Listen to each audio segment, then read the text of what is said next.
सर्वांना माझा नमस्कार. माझे नाव वैष्णवी चक्रधर उईके आहे. आज मी तुम्हाला गुढीपाडव्याची माहिती सांगणार आहे.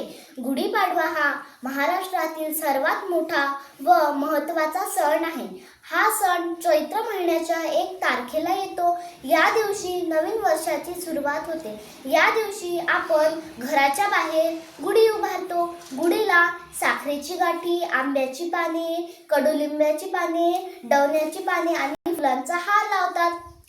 असे म्हटले जाते की प्रभू श्रीरामांनी रावणावर विजय मिळवला होता आणि ते अयोध्येत परतले होते, म्हणून लोकांनी गुढी उभारून आनंद साजरा केला. या दिवशी घराच्या मुख्य दरवाजाला आंब्याचे तोरण लावले जातात आणि अंगणात सुंदर रांगोळी काढतात.